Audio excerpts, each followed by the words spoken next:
Terima kasih pemirsa, Anda kembali menyaksikan Kominfo Newsroom.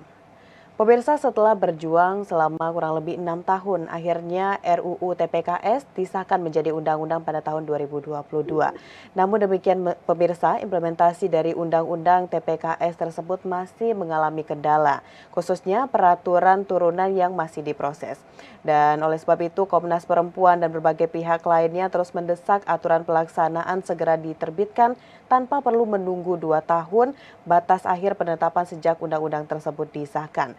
Berkaca pada beberapa hal ini, Komnas Perempuan beberapa waktu lalu mengunjungi Presiden Republik Indonesia Joko Widodo dan meminta agar Undang-Undang TPKS ini segera diterapkan. Lalu bagaimana saat ini perkembangan dari Undang-Undang TPKS tersebut? Kita akan berdialog bersama dengan Wakil Ketua Komnas Perempuan, ada Ibu Mariana Amiruddin. Selamat malam Ibu Amirana. Selamat malam. Baik, salam sehat ya Ibu. Ya, terima kasih. Salam sehat juga. Baik, Bu Mariana, sebelumnya ini dari Komnas Perempuan telah menemui Presiden Republik Indonesia Joko Widodo di Istana Bogor beberapa waktu lalu. Dan dalam pertemuan tersebut apa saja Bu yang dibahas oleh Komnas Perempuan bersama dengan Bapak Joko Widodo mengenai penerapan Undang-Undang TPKS? Ya, Bapak Presiden sebetulnya menyampaikan dan menitipkan beberapa hal ya, dengan sangat singkat ya, terutama terkait dengan Undang-Undang TPKS. Yang paling penting menurut Bapak Presiden adalah mensosialisasikan undang-undang tersebut sampai seluas-luasnya dan juga memberikan pemahaman kepada masyarakat, pada stakeholders atau pihak yang berkepentingan untuk segera menggunakan undang-undang ini. Itu poin yang paling utama dari Bapak Presiden sejak kita bertemu waktu itu. Ya, berarti dari Bapak Presiden sendiri meminta untuk kita lebih masif untuk mensosialisasikan Undang-Undang TPKS, begitu Ibu Mariana? Ya, betul. Ada juga hadir Ibu Kementerian Pemberdayaan Perempuan, Ibu Bintang, dan juga Menpan RB ya. Jadi sebetulnya bentuknya koordinasi dengan beberapa kementerian yang terkait dengan isu undang-undang ini.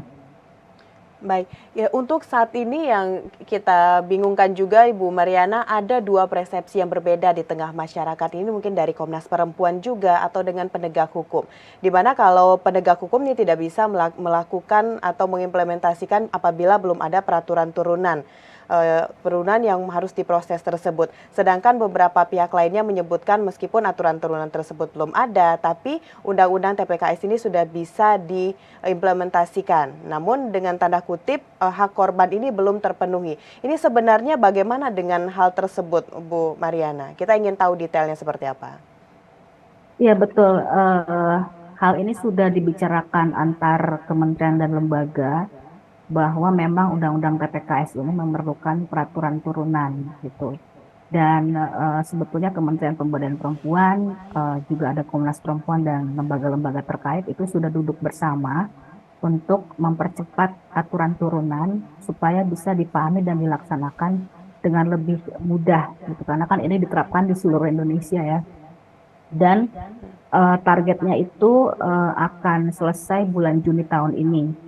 Kalau menurut dari Kementerian Pemberdayaan Perempuan ya. Dan sejauh ini kami sudah berkoordinasi dan apa namanya ditentukan tentang pokok-pokok pikiran apa saja yang diperlukan dalam hal pemantauan, pelaksanaan, pengawasan, dan juga dalam hal menerapkan undang-undang tersebut. Jadi lebih teknis sebetulnya memudahkan para penegak hukum untuk bisa menjalankan undang-undang ini. Meskipun sebetulnya undang-undang ini sudah bisa dipraktikkan sejak diterbitkan ya, tapi memang karena ini adalah undang-undang yang mutakhir, yang berbeda dengan kebanyakan undang-undang yang ada di Indonesia, maka memang kita perlu ruang untuk memberikan pemahaman, sosialisasi, dan juga mendiskusikan tentang aturan-aturan turunannya. Baik, Begitu, Mbak. bulan Juni Bu Mariana ya tadi sudah ada targetnya untuk penyelesaian dari adanya aturan turunan tersebut. Kalau dari Ibu sendiri apakah Ibu optimis Bu, bulan Juli tahun 2023 ini Undang-Undang TPKS ini sudah bisa diimplementasikan di Indonesia? Ya, kalau sudah diperintahkan oleh Presiden agar Juni itu sudah harus sudah selesai, maka optimis atau tidak itu harus terjadi. Karena memang sangat membuang waktu ya bila undang-undang Ya. sudah ada, tapi kesulitan untuk menerapkannya. Jadi memang itu harus selesai tahun ini. Baik, sekarang kita coba masukkan satu kasus, Bu Ariana. Misalnya ada perempuan korban pemerkosaan begitu, Bu. Apakah Undang-Undang TPKS ini sudah bisa digunakan korban untuk mendapatkan keadilan? Walaupun ini kita belum sampai bulan Juni nih, Bu, belum ada peraturan presiden tersebut. Bagaimana, Bu, implementasinya untuk saat ini? Iya. Ada beberapa yang sudah bisa diterapkan, terutama misalnya yang diadukan langsung ke Komnas Perempuan. Biasanya kami memberikan rekomendasi dengan undang-undang ini. Yang jadi masalah sebetulnya adalah infrastruktur adanya lembaga pendamping yang sangat dibutuhkan oleh korban dalam hal ini dalam bentuk perlindungan ya, yaitu pemulihan gitu. Karena memang negara kita ini masih baru ya memahami tentang persoalan kekerasan seksual ini dan infrastruktur layanan itu masih belum terlalu siap. Tapi di sisi lain undang-undang ini justru mempercepat kesadaran untuk membangun infrastruktur tersebut.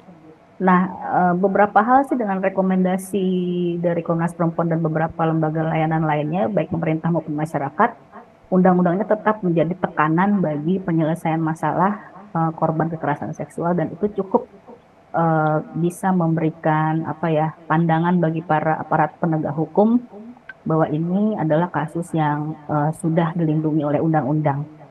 Kira-kira begitu, Mbak. Ya, baik. Berarti setidaknya saat ini Undang-Undang TPKS tersebut sudah ada manfaatnya bagi penegak hukum untuk bisa mengetahui bagaimana langkah selanjutnya akan dilakukan terkait dengan beberapa peristiwa yang seperti korban pemerkosaan tadi. Nah, Bu Mariana, apakah perlu ini, Bu, kira-kira Komnas Perempuan membuat pemetaan kasus kekerasan seksual pada beberapa tahun ini sebagai pusat data agar Undang-Undang TPKS ini segera diimplementasikan?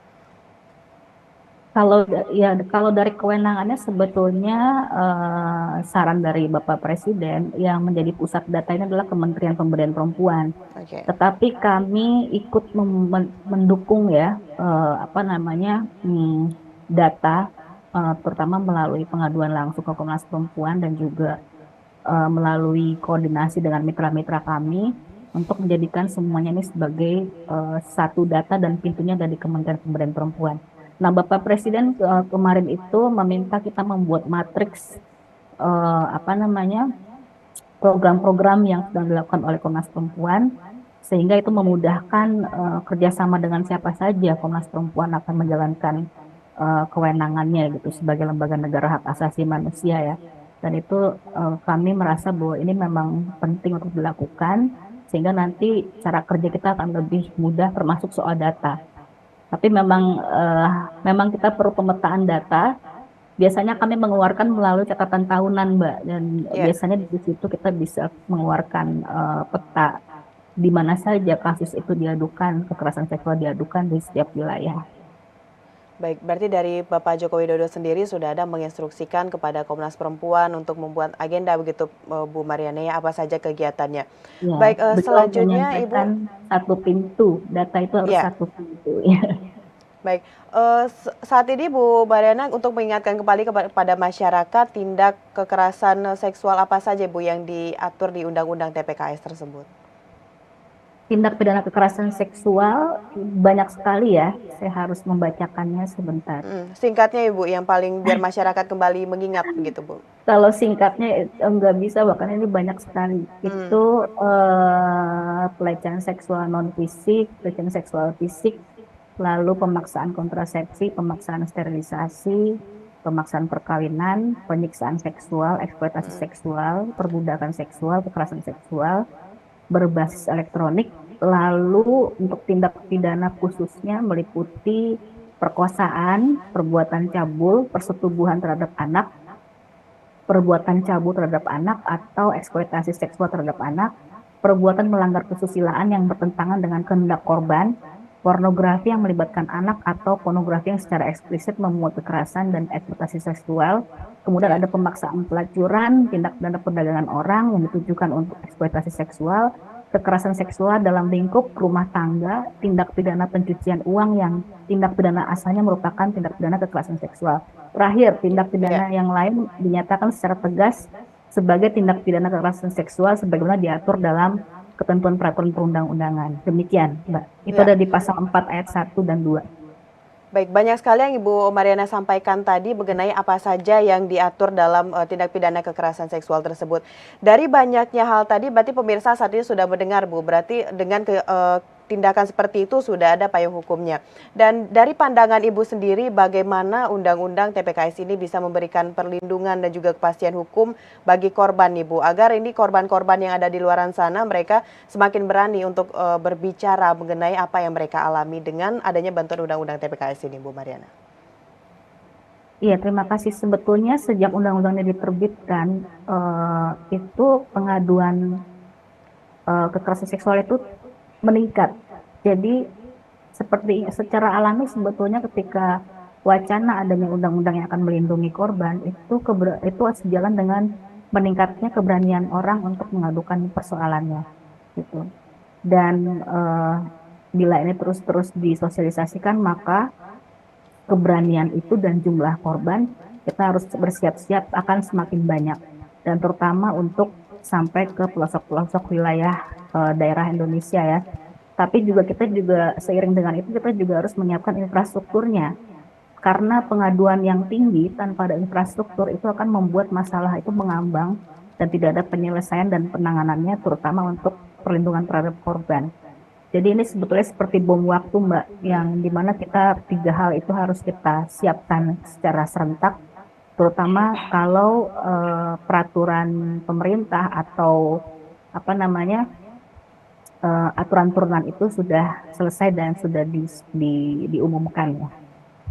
Baik, kita juga mengetahui bahwa tingkat kekerasan seksual yang terjadi di Indonesia ini terus mengalami peningkatan, Ibu Mariana. Kalau boleh tahu, Ibu, ini daerah mana saja yang terus mengalami peningkatan dari kasus tindakan kekerasan seksual ini, Bu? Dan apa kira-kira penyebabnya?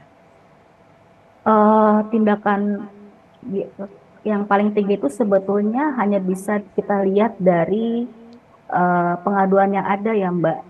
Oke. Dan itu tidak menjamin bahwa itu adalah wilayah yang paling banyak terjadi kekerasan.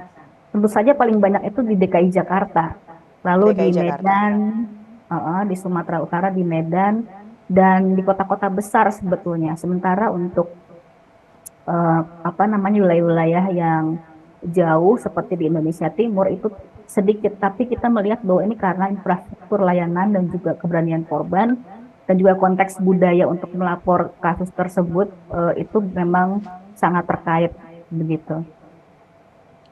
Baik, tentunya kita berharap seperti yang Ibu sampaikan tadi, kondisi yang ada di Indonesia saat ini dan juga betapa pentingnya Undang-Undang TPKS ini bisa segera diimplementasikan. 2023 bulan Juni targetnya sudah bisa seutuhnya Undang-Undang TPKS ini bisa diimplementasikan di Indonesia. Terima kasih Ibu Mariana Amiruddin selaku Wakil Ketua Komnas Perempuan sudah hadir dan berdiskusi bersama dalam Dialog Kominfo Newsroom kita pada malam hari ini. Ya, terima kasih kembali Mbak. Baik, salam sehat ya Ibu, selamat melanjutkan aktivitas. Ya, terima kasih. Baik, pemirsa, itulah ragam informasi yang telah kami rangkum untuk Anda. Dapatkan informasi berita pilihan setiap harinya melalui kanal JPR TV atau melalui media sosial jprtv.id. Dukung terus Migrasi TV Digital, bersih gambarnya, jernih suaranya, dan canggih teknologinya. Saya Mona Azarinisa pamit, sampai jumpa.